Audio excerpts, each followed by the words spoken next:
Yeah, it literally is like he ridiculous. Poofed. Like somebody went bippity boppity boo, and like he just vanished, poofed into thin air.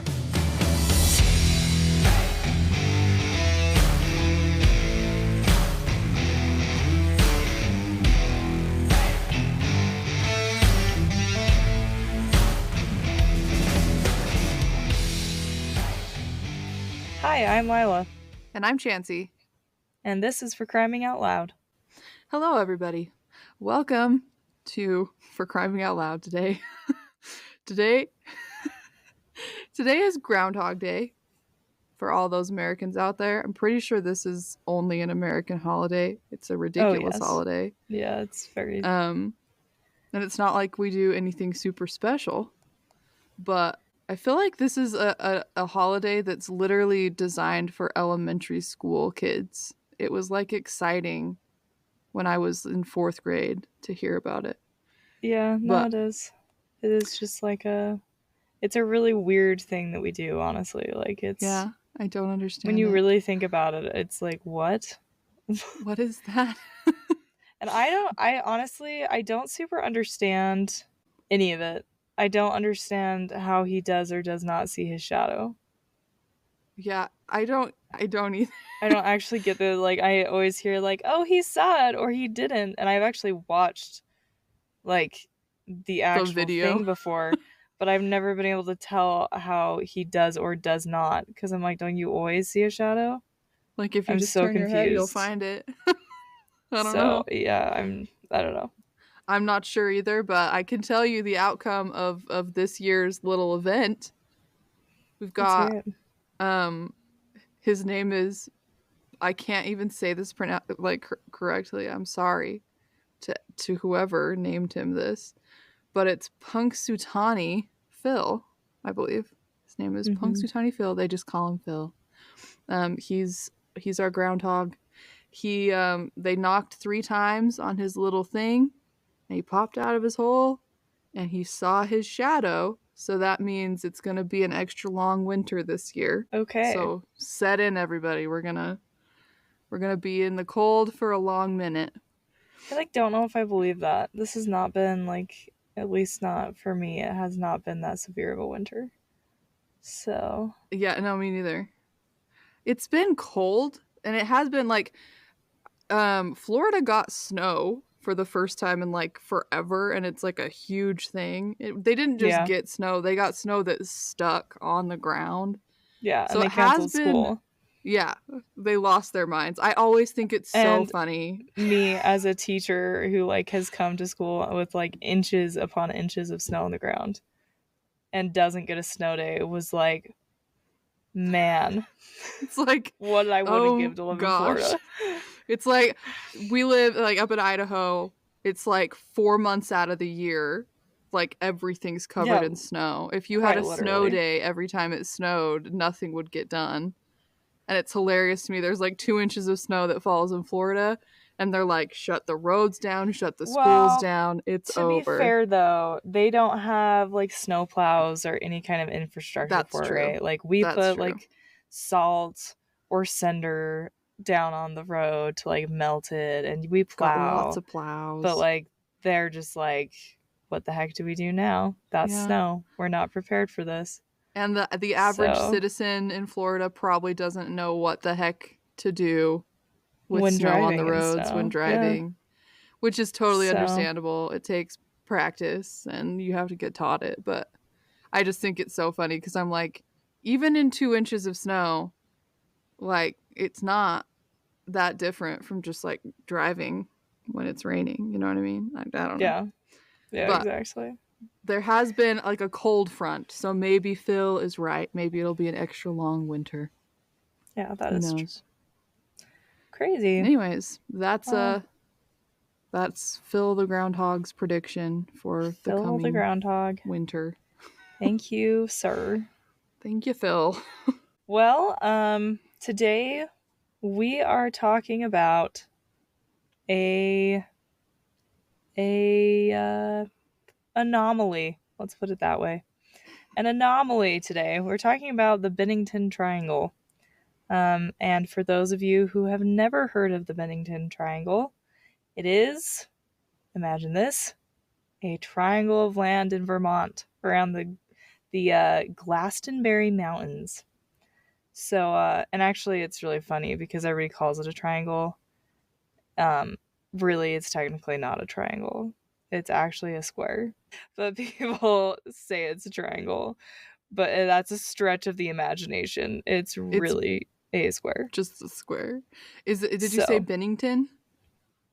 Yeah, they call it the Bennington Triangle.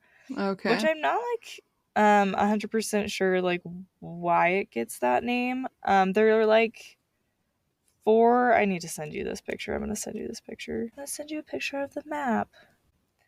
But there's a few towns around this that will be part of the story today. So Bennington, I think it gets called the Bennington Triangle because one of the corners of the rectangle is Bennington, and it's the biggest town. Okay. All right. There's four of them, and you're going to hear almost all of them mentioned today. But cool. Here comes this little map, so you have a reference. I like references. I also feel like Bennington Square makes it sound like some sort of plaza in a small town. You know what I mean? Bennington Triangle sounds like the Bermuda Triangle. Yeah. It's got more allure to it. Well, and that's really why they named it that, is because if you look into the history, it's they wanted that allure to be there, and not necessarily because it was a triangle, just because they basically call it the Bermuda Triangle of land. So anyway, this is a rectangle of land that basically has been known for its numerous supernatural events. And specifically there was a 5-year time period where there was a lot of mysterious disappearances in this area. But beyond that, going back to the very beginning and why this kind of started to have lore around it, the Native Americans, back when they owned this land, they actually steered clear of the area and claimed that it was cursed. They didn't like it. They said, "No way, Jose, we don't go in there unless we're burying somebody that died in there." And so their legend was that there was actually a malevolent stone that would open up and devour anyone that stepped on it at the top of the mountain. Oh my gosh. That was kind of the OG legend that started it all, was the fact that there was a man-eating stone on the mountain somewhere. I'm just gonna put this out there. I've seen enough horror movies to know that if a Native American people says this place is no bueno, then I would not step foot in any part of that area. I feel like they just know stuff. They really do. They got the vibes. I don't know how to explain that, but they got the they spiritual know what they're doing going on. So I agree with that. But a lot of people, it seems, agree with them, because although the rock legend kind of never really caught on, there's a lot of locals to the area that do claim to have seen a beast that they call the Bennington Monster. So the first known sighting of the Bennington Monster is actually back in the 1800s, and it was a stagecoach full of people just minding their own business, going down the road, when they were forced to stop. And the driver noticed a huge footprint in the mud that looked way too large to be a human's. And he was like, that's crazy. And then according to their account, apparently something came out of nowhere and knocked the carriage on its side and ran away into the trees. All anybody apparently saw was a large pair of eyes, and later in more detail it would be described as a large hairy black thing that stood over 6 feet tall. So sounds if you're like they're most describing people, Bigfoot. Yes, exactly. That's basically what this is. people claim that the Bennington monster is really Bigfoot and that that's where he lives. So there's been like several more claims of people seeing a similar beast in the area. But yeah, there's not been any definitive proof. We'll get into it a little bit later, but there have been some suspicious deaths and things that people like tend to be like, oh, that's interesting. That sounds like Bigfoot. But anywho's. Right. So that's one of the legends around this area. Interestingly, there's another, I guess you could call him a monster, that in 1967 started to become an issue in the area. There was a wild man. He was known as the Wild Man of Glastonbury. He apparently lived in a cave near Somerset. Okay. So all of these are, close to the Bennington Triangle area. Yeah. And the reports about this man was that he would come to Glastonbury and other nearby towns and harass women. And he would do this by flashing his victims. He would just open his coat up to reveal his nude body. And to discourage anybody from like attacking him or taking, him like into the police, he would wave a pistol around while he did this. So he'd like walk into places, flash his naked body to people with a pistol in the air, and then just run out back to his cave. So it's not funny because that's horrible. And probably really disconcerting and terrifying for everybody involved. But that's a weird thing to do. What a man. What a way to live your life. Out of live in a cave. Like, the crimes a person can commit that are like considered sexual in nature or like indecent in nature, I've never understood anything about this particular thing, the streaking thing. I don't get it. I don't know. I don't get why are we flashing to people? Anybody? I don't know. I don't understand. For some people, it's so violating. For some people it's like a thing. Somebody was telling me one time about somebody that lived in their neighborhood that was like a prominent community like leader, and there had been a flasher in the neighborhood for like a year, and it turned out that it was like him, and he had like a wife and a family, and he was like completely normal to everybody, but he would like by night just go out into the neighborhood and flash people. And when he was finally caught, everybody was like, what the heck? You're totally normal. What's wrong with you now? What's wrong with you? That reminds me, there's a New Girl episode for any of our New Girl fans out there where Nick, the bartender, he has a regular flasher that comes to his bar. I know. That's exactly what I think every time. Well, it's like the same thing as this guy, the cave trench coat. Yeah. He just like rips his coat open and he's like, woohoo, and then he runs out. And that's exactly what I imagine this. Yeah, exactly. That's how I imagine this scene. Maybe that's why it's funny. But then you have like a pistol involved, so I imagine it's somewhat terrifying. Less funny, yeah. But anyway, so some strange behavior happening, obviously.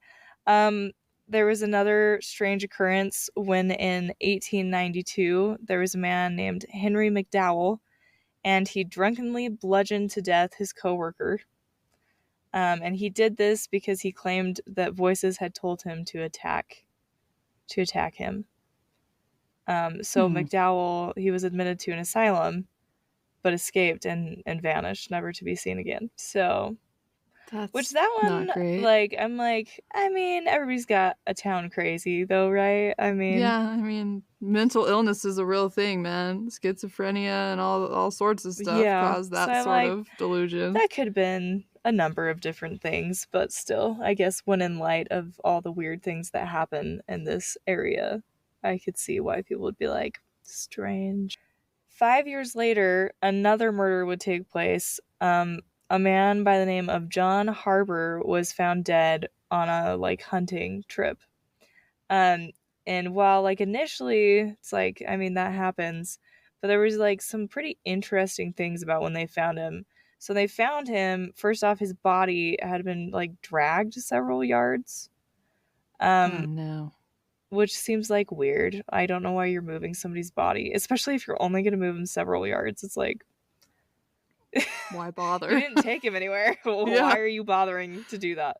But, like, whoever had killed him, so he had been killed by a gunshot wound. Oh. And whoever had killed him had also, like, after dragging his body away from the scene, had also taken the time to then place Harbor's gun next to him, which was strange. And, like, when they found him, his gun was, like, fully loaded. So Harbor was, like, killed by somebody with a gun, but, like, didn't try to defend himself, which could have been a number of different things. And honestly, I was trying to find more information about, like, what kind of gun killed him, because I'm like, if it's a hunting rifle, this was a hunting accident, and somebody freaking just dipped his body and was like... They were like, shoot, he's dead. I'm not going down for this. I'm leaving him here. Couldn't find anything about the type of gun, but it was mysterious to people at the time. It was, like, weird to them that it is he a was little murdered weird without shooting his gun. It's like, why put his gun next to him and drag him a few yards? Maybe they were like, I'm gonna hide the body, and then he was too heavy, and they were like, well, never mind, I'm just gonna leave him here. But let's leave him here with his gun. I don't know either. Poor John Harbor. Honestly, the thing that I think of when I think about this, I think of somebody accidentally shooting him, thinking he was an animal or something. And then they go to him and are, like, trying to help him. They're trying to drag him, maybe, like, somewhere to get help. Yeah. And then, so, like, they, like, give him the gun so that he can have it with him. It belongs to him. But then, like, they realize he's dead. And they're like, I didn't sign up for that, apparently, even though I just killed a man. I'm just gonna walk away from this one. So, anyway, moral of the story. I guess I can see that too. Those are kind of wishy-washy. These aren't really, like, the stories that keep people up at night thinking that there's something wrong with this. They're just fishy tales that are like, weird stuff happens here. But beyond these random and unexplained deaths, like, there's also been a lot of claims of strange lights in the sky. There's been UFO sightings in the area. These actually go back to colonial era. So they've been, like, around for a while, like, before, like, UFOs became, like, a cool thing to see. Which makes it, like, kind of that much more compelling, because it's like, what purpose would people have for saying that they're seeing lights in the sky when they don't even know what that is? Exactly. So, interesting stuff. However, the most eerie part about the Bennington Triangle, if you've ever heard of this, you know that there's been several disappearances that have taken place there that really, just to be frank, like, I have yet to come up with a logical explanation for any of these. So that's really what we're here to talk about. I'm excited. Dive right in. The first one, this is the one that's the least mysterious, so we'll talk about him first. There is a man named Carol Herrick, who in 1943 went missing during a hunting trip. Again, another hunting trip gone wrong, I guess. Gone wrong. Just northeast of the town of Glastonbury. He was discovered dead days after going missing. And the eerie part is that he was surrounded by giant footprints. Oh my gosh. And while that could be argued as, like, whatever, his cause of death was listed as being squeezed to death. Huh? Yeah. He was squeezed to death. Like, Bigfoot picked him up and gave him a big crushing hug, and he died? That is what people believe, is that Bigfoot squeezed him to death. So that's horrifying. I'm not laughing, but it's because I'm not fully, like, on board with the Bigfoot thing. I don't know. I don't know if I believe it. So sometimes I have a hard time believing things like this. But at the same time, I mean, like, when your cause of death is being squeezed to death, I really can't come up with a very many alternate reasons for that in the middle of the woods on a hunting trip. Surrounded by giant squeezing you to death? This is like a Sherlock Holmes mystery. Yeah, like, really. Who done it? So, did somebody eerie fake for being sure. Sasquatch? Yeah, exactly. That's crazy. That's the first mysterious death. But then beginning in 1905, just 1905. I like Sorry, it. I'm missing a digit. Beginning in 1945, people began to like disappear what we could call pretty regularly, which would be alarming. The first person to disappear was a 74-year-old hunting guide. People really like hunting in this area, and I'm sorry, I would never hunt this area if this is the kind of crap that goes down here. Yeah, if Bigfoot's count me gonna out. get I don't me, care how big the freaking deer are. I'm going somewhere else. But these people obviously didn't believe it. So, and also, I just have to say kudos to this man being a 74-year-old hunting guide, because like, that's one tough cookie. Yeah. And his name is so cool. His name was Mitty Rivers. That's the greatest name of all time for a 74-year-old a legend. hiker and hunting person. Anyway, so he actually disappeared on November 12th of 1945. He knew the area well, and this was actually like he was actually leading a party of 4 hunters into the area that they called Hell Hollow, which was in southwest Glastonbury. So, like, really, people, you're just messing with the wrong stuff here. It's called Hell Hollow. Just avoid it. Just don't go in there. But he was leading this group back to camp, and he got ahead of them, like, just enough that he was, like, what they believed to be just out of view. But, like, they weren't very far away from camp. That's why he went ahead of them. Like, they all knew where they were going, whatever. And so they get back to camp probably what should have been, like, a minute after him, but he wasn't there. And so they kind of, like, looked for him, but they weren't, like, super concerned. They're like, oh, he knows his stuff. This is Mitty Rivers. He's a 74-year-old hunting guide that, like, knows this land like the back of his hand. So, like, they did a little search, but, like, thought he would probably pop up. But days go by, and he doesn't. So a search is conducted by, like, 300 of the locals, and they comb through the forest for 8 days, and they never find him. They only find a rifle cartridge that would have matched the same rifle that Rivers used. So, like, he shot at something.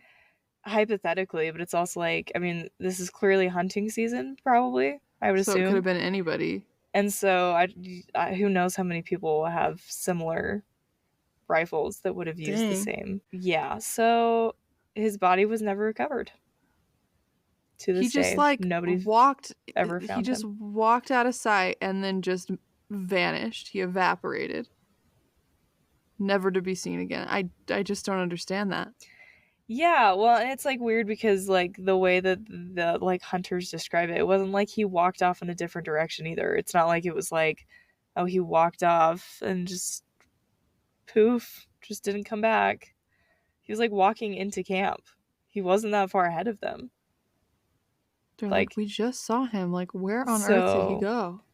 And it's really random that you can search the whole area for 8 days. It's a lot of, like, area you can cover. Of him. Yeah. And you just don't find him. So that is creepy. I don't like that. There you go. There's the first one.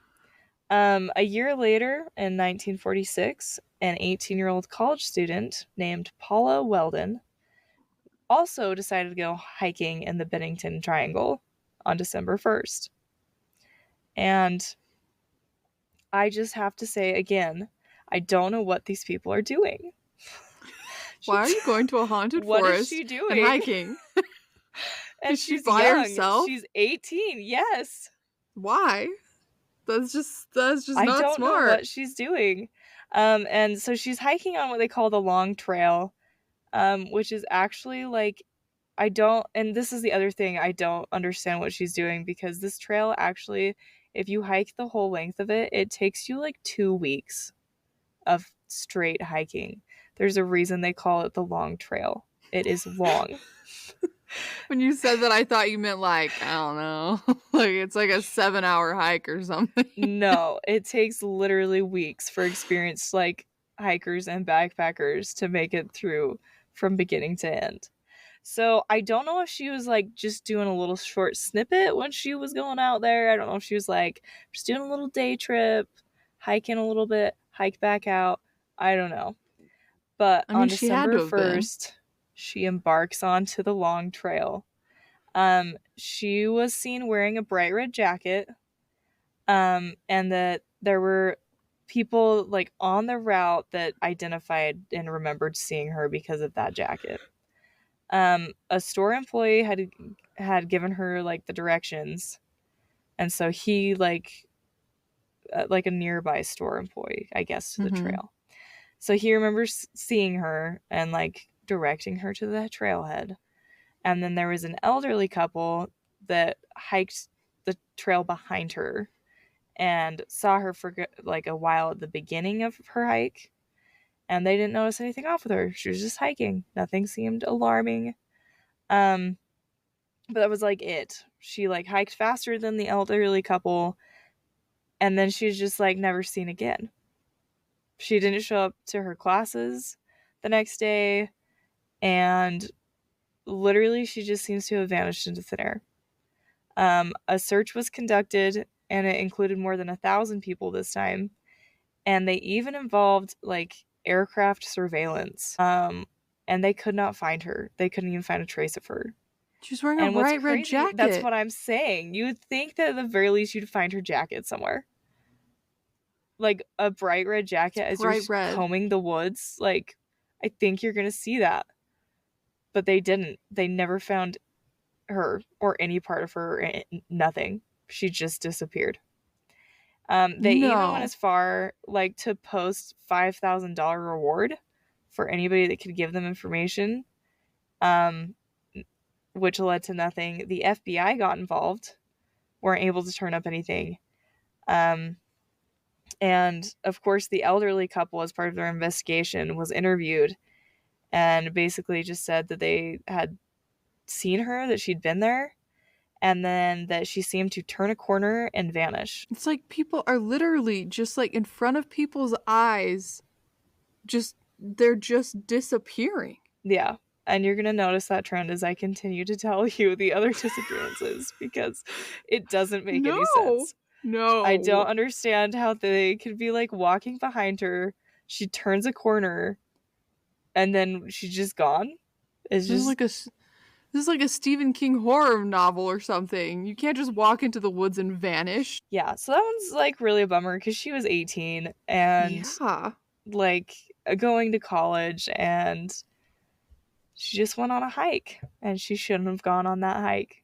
So it's really sad and also really terrifying because I don't understand the vanishing act that's happening here. No, I don't either. What's really crazy though is that exactly 3 years to the day after Paula disappeared, so December 1st of 1949 now, is when our next victim goes missing. That's eerie to me. Why is it exactly to the day? I understand that there are coincidences in life, but that's a little strange. That's really odd to me. So the next person to go disappearing. To go as if they're like choosing to yes. They made a choice. Yeah. Is James Tedford. James Tedford, he was a veteran resident at the Bennington Soldiers' Home, and he had been visiting family in St. Albans, and basically had just vanished on his way home, riding the bus. According to witnesses on the bus, he was one of 14 passengers on the bus at the last stop before reaching Bennington. But when the bus actually arrived in Bennington, so they were at the last stop before Bennington, they get to Bennington. He was gone. He was no longer on the bus, without the bus having ever stopped.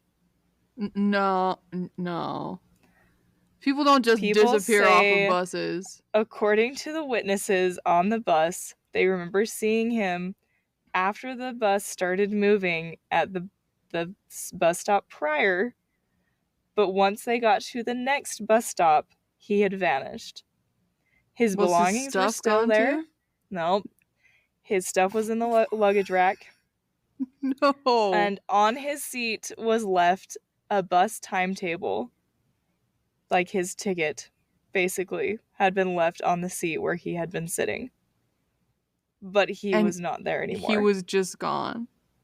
Were there windows on this bus? Did he jump off? I don't know how you'd miss, like, an old man, like, climbing out of a bus window. Out of a bus window. I just don't understand. People don't just disappear off of moving vehicles. That's what we like to believe. But not a single person on the bus saw him getting off the bus. Everybody is 100% sure that he did not get off at the Bennington bus station where he was supposed to. And this case was investigated. He wasn't hiding. He was like, he wasn't hiding under the seat or something. He was not on that bus. No. So they investigated the case, but it went cold real quick because there was no sightings of him leaving the bus or any way for him to get off the moving bus. I mean, how would you even start to investigate that? I don't even know what you'd do. He was on a moving bus. What do you mean he disappeared? That's not possible. Just vanished mid-bus ride, and he was never seen again. I just don't understand what's happening in these woods. I don't know. I can't. I literally cannot explain how a man is sitting on a bus and like 10 minutes later is not on the bus, even though it's just been driving down the road. If his stuff had been gone, I would have just been like, oh, he got off. I mean, he got off, and people just weren't paying attention because people don't pay attention. It's public transportation. You're not cataloging everybody you see getting on and off the bus. Yeah, no. But his stuff was still there. It was like he literally was holding the timetable in his hand, sitting on a seat, and then he just vanished, and the timetable fell onto his seat where he'd just been. Yeah, it literally is like he ridiculous. Poofed. He went like somebody went bippity boppity boo, and like he just vanished, poofed into thin air. I don't understand. So I don't get it either. I really truly don't understand that one. Out of all of them, I could see how in the woods somebody like takes a wrong turn and gets lost and gets really off track, and then you never find their body again. Because you're just all like, maybe those not are explainable. Yeah. But please explain to me how a person sitting on a bus with 13 other passengers suddenly is there 1 second and gone the next. I can't explain that. I need an explanation because I feel like my core beliefs are being shaken right now. Yeah. I've always just believed that if a person disappeared, it wasn't in a moving vehicle with 14 witnesses. And no to see him logical vanish. Way. Yeah. Like that just isn't a thing. I don't like that. There's no explanation. The next disappearance happened less than a year later on October 12th of 1950. An 8-year-old boy named Paul Jepson went missing, and similarly, his story again makes no sense. He was playing in the cab of a pickup truck, like at his house, when his mother left him briefly to tend to the pigs.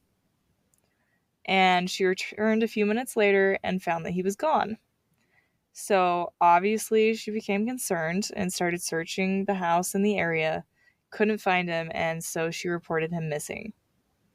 Yeah, I would do Once again, the area was searched by hundreds of concerned citizens, and nothing turned up. Bloodhounds were brought to search for Jepson, and they actually picked up his scent which led them to the Glastonbury Mountain area. But it was lost at an intersection,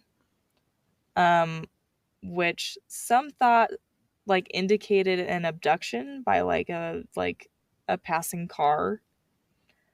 But that's where the trail ended. So the dogs picked up a scent and it took them to like a road just outside of these mountains. And it just abruptly stopped. That to me indicates he got in a car. Of the road. So it's very, very possible that he could have been abducted. But you also have to think, why in the heck is he randomly walking off toward the wilderness in the middle of the day for no apparent reason? Yeah, it's like, what would possess him to do such a thing? Like, even if he was snatched, why in the heck is he walking over? Why is he there? Do you know how far away this intersection was from where he was? I couldn't find it. I never could figure out how far it was. Because that kind of makes a big difference. It's like, if he's walking a couple blocks and then that's where, like, that's how close they are to this, then, like, okay, that's not that weird. But if it's like he's walking miles, or even half a mile away, like, that's pretty strange. Most kids don't do that. They don't just like wander off like that. Pretty strange to just wander off when you're just like living another day. I don't know why you're all of a sudden deciding to walk off straight into those mountains, basically. That is really weird. Like, really weird. So, the most logical explanation is that he got abducted, but there's still not an explanation for like how he ended up where he was. No. Because there was no tracks, there was no like anything. It was just a scent that they picked up on. So I don't imagine that there was somebody leading him that direction. That's what I was like, was somebody like watching him, and then when he was alone, they were like, "Hey, little kid, do you want some candy? Come with me." I'd like, yeah, but no, still, that would take so much coordination. Like, they'd have to have been watching. Yeah.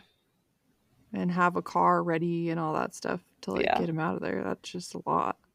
And you'd think if they did do that, like, wouldn't that be for like ransom or for something? You know what I mean? That's what I would think. I mean, sometimes but not. Sometimes they're just creepies. But anyway, so he disappeared. Not great. Which is really sad because he was only 8. So that would be heartbreaking as a mom. Can you imagine? Like, you turn your back for like 5 minutes and then your child just disappears. I mean, that's literally worst nightmare. Like, yeah, that's crazy. That's insane. 16 days later, so Paul Jepson went missing on October 12th, and on October 28th, also of 1950, Frieda Langer, who was 53, also goes missing. So she and several other family members were camping in the woods near Glastonbury Mountain. And Langer and her cousin Herbert Eisner, they left their family campsite to go on a hike. And they get a few, like, 100 yards from their campsite, so not very far. And Langer slips in a stream, and she soaks her clothes, like, from head to toe. She's, like, soaked. So she tells her cousin Eisner, she's like, will you just wait here? I'm going to head back, and I'm going to go change so I can actually, like, enjoy the hike. So he's like, all right. And she turns around, and he watches her walk back to camp. Now, they're far away enough from camp that, like, she disappears from view at some point. But, like, I mean, we're talking, like, you're not far enough away that it's a pain to turn back around and go change your clothes. So, between leaving her cousin and getting back to camp, it's not that far. He waits there for a minute or a few. The minutes are ticking by, and finally he's like, okay, what is taking her so long? So he goes back to camp and asks where she is, and they say, she's hiking with you. And he says, so she never came back to camp? And they said, haven't seen her. She disappeared. People don't vanish within like 300 yards of camp. They just don't. Now, the interesting thing, though, is that they actually recovered her body. Oh. This is the only one that they find her body. And it doesn't happen for, I mean, they searched the area for weeks following her disappearance, and nothing turns up. But several months later, in May of the following year, so it was like 7-8 months later, her body is discovered near a reservoir in the area. And the crazy thing is, it had been part of their search area. So they'd already searched that area. They had already searched they were 100% confident that they had searched the area where she was found. And she was there. And she was there. Because of like the decomposition of her body, they couldn't determine a cause of death. And to this day, they don't know why she died or why she ended up in a completely different place. That just doesn't make sense. It's like these people like are being pulled into the upside down Stranger Things style and getting stuck. No, it's just like that is honestly what it seems like, though. They're just like disappearing. They get pulled into an alternate reality or something and they become ghosts. Yeah. Like that's horrifying. Really wild. So, while like all of these disappearances like are unsolved, there are like people that have their own ideas about what's happening. I'm just gonna throw this one out there because I don't think it's true and I don't know how anybody would pull this off, but some people think it's a serial killer. And I'm sorry, but I do not believe there is a serial killer living in the mountains preying on people and somehow is not getting caught. Also, he wasn't on the bus and bippity boppity booped somebody into thin air. So I don't believe that. Yeah, me neither. But that is what some people choose to believe, which I guess I could see. That's an easier explanation than one that doesn't make any sense. Some of the things that people do point out that we know when you look at the big picture. 2 of the victims were wearing red when they disappeared. Both Paul and Paula. Okay. So it's like an interesting note. Is like 2 of these victims, they're wearing red, which seems kind of interesting. Yeah. 2 of the victims disappeared 3 years to the day apart. We know that, Paula and James. Yeah. So that's pretty weird. All 5 victims disappeared around 3 or 4 in the afternoon. Really? Like, yes. Actually? Yes. It's almost like the exact same timestamp in the afternoon. No. That's not real. I don't like that. Weirdly enough, all of them disappeared sometime. If you notice the timestamps on them, they all disappeared sometime during the last 3 months of the year. They're all like October to December. Right. I had not thought about that. And that's disconcerting at best. Horrifying at worst. So no matter how you look at this, it's weird. I mean, I have no explanation. I don't understand what's happening. But you're looking at people that are all disappearing at the same time of day within the same months. Like dominoes, 1 year after another year after another year. And it's strange. Yeah, and I was curious, so while you were telling some of your stories, I looked up what the population of this area was back in 1950-ish. Just because I wanted to know, like, how many, like, how weird is it that this many people are just disappearing? Randomly disappearing. And it's weird, because the population's only, like, 12,000 in this area. Yeah, it's not, it's not a highly populated area. This isn't like there's hundreds of thousands of people and it's like, well, yeah, people go missing. Yeah. This is a small community. This is like a not a typical area where people just go missing randomly every couple years or like that's just crazy. No, exactly. So there really is no explanation for this. A lot of people have a lot of theories. Some people like claim like that the weather has an impact on it. That just like some people claim hypothermia is to like explain these. I don't get that. I get that it's like the end of the year, it's colder outside, it's like fall. But at the same time, I just don't think hypothermia makes your body disappear. Like if you were cold, like you'd still end up somewhere in the area where you were last seen. And why aren't all the other people dying of hypothermia?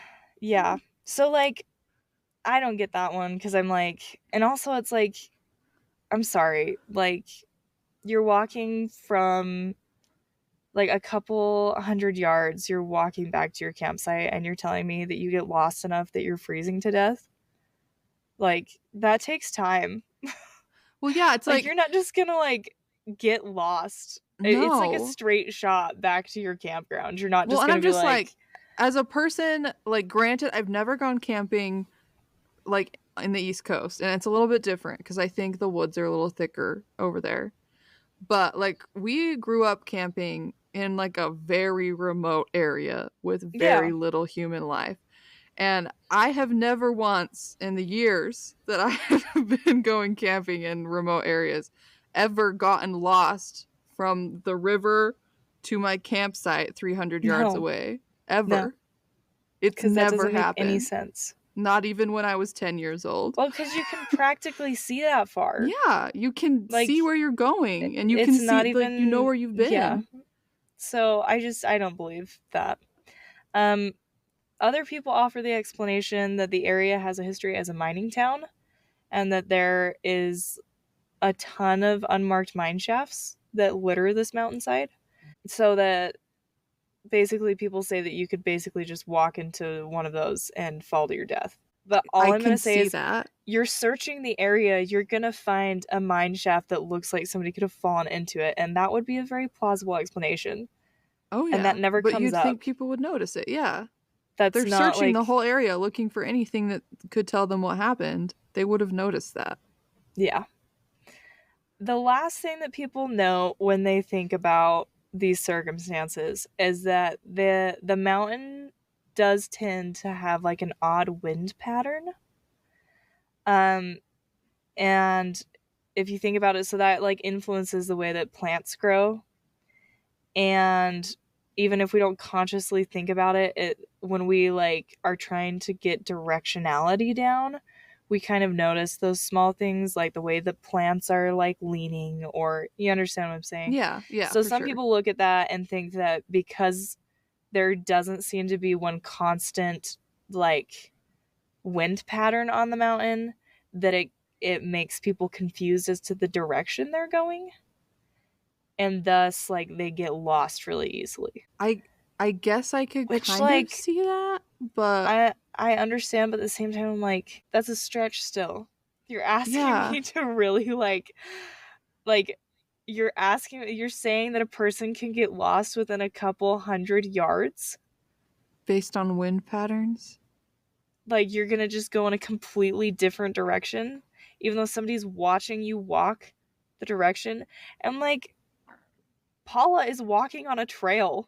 Yeah, it's like, I mean, unless she off trails and just decides to like, that just doesn't make sense. Why would you do that? I don't know. Then like that doesn't make sense either. So those are some logical explanations that you might be able to apply to maybe some of the disappearances, but they never explain all of them. What I will say though is that so all of those happen in like a 5-year period, right? And then like 1940s to early 1950s. Mm-hmm. And I was curious, like, was there anything else that's happened since then? Because it's weird that all of that would happen and then there's just been nothing. Yeah, that would be really weird. And there have been a few cases of strange things happening, but not deadly cases. So in 2008, there was a guy named Robert Singley, and he went on a hike and he got lost in the dense fog that suddenly came down on him. And basically he got trapped on the mountain because of this fog. He couldn't figure out where he was or where he was going. But he was an experienced hiker. So from what I gather, it was like the fog came down and he just like made camp. He was like, I'm not getting lost in these woods. And so he ended up staying overnight on the mountain and survived by like building himself a fire and whatnot. But what was wild is that in the morning when he woke up and he finally got his bearings, he realized that he had somehow, even though he was an experienced hiker, he had somehow hiked 5 miles in the opposite direction of where he was trying to get to. Even though he knew what he was doing and where Very he was. experienced, knew the area, and he wasn't stupid. It wasn't like he was stumbling around in the fog for 5 miles. He's but like, he I have no idea how I got here. Yep, was 5 miles off course. I don't like that. Fog? Yeah. Just a random fog. There was another account of a guy that was named Chad Abramovich who reported taking a trip to that mountain, which I've said this several times, but I don't understand what these people are doing. Why are you tempting fate? What is the point of going to this mountain? And do you have a death wish? Do you want to disappear? Whatever. So shortly into their journey, though, it was a sunny, nice day, and all of a sudden, the weather turned into a torrential thunderstorm that was like bad enough that they had to take cover and for several hours were stranded in these mountains with this storm. The rain did finally end and they made it to the flats that were surrounding the mountains. And they noticed that, strangely enough, the second they got off the mountain, the area was like bone dry. Nothing else was wet. It had like, we're just talking rained like where they a rainstorm that literally stopped them from hiking. It's not just like a drizzle. It's not just like your normal thunderstorm. It is like hard enough it's not safe to keep hiking through the mountains. And then everything else is dry. It was just where they were. Not only this, they were so concerned about this that they actually asked the locals if there had been a rainstorm that had come through, and they said no. It's been sunny and clear all day. I hate that. That is the creepiest thing I've ever heard in my life. Yeah, so I don't have an explanation for that one either. Those woods don't want you to leave, man. That is about like the last, from my research, that's about the last interesting thing that has happened there. I'm like, my mind is just, it's whirling. What is going on in the Bennington Triangle? I do not appreciate that. Yeah, well, and what I think is interesting is that it's very obvious to the people that live there that there's quite a few of them that don't believe in it. Because they're just going on these hikes through these mountains like, whatever, no biggie. And I'm sure that there are like hundreds of hikers that did that and were fine. They go through there and nothing bad happens. Then there's also these people that like you cannot explain what's happening and they're gone. They just disappear. Sometimes off of moving vehicles. Yeah. Sometimes you're not even in the freaking woods. Sometimes you're just passing by. So, oh my gosh. There you have it. I don't have any explanation, but that is the Bennington Triangle. Tip of the week, don't hike it. Just that's not on your travel list. Don't add it. It's not a place to be visited. I wouldn't suggest it. I don't trust it. I don't know what's going on there, but something's in the air and it ain't nice. It's not good. Just stay away. Stay away. So, it's a good tip. There you go. All right, everybody, stay frosty. Don't go hiking alone.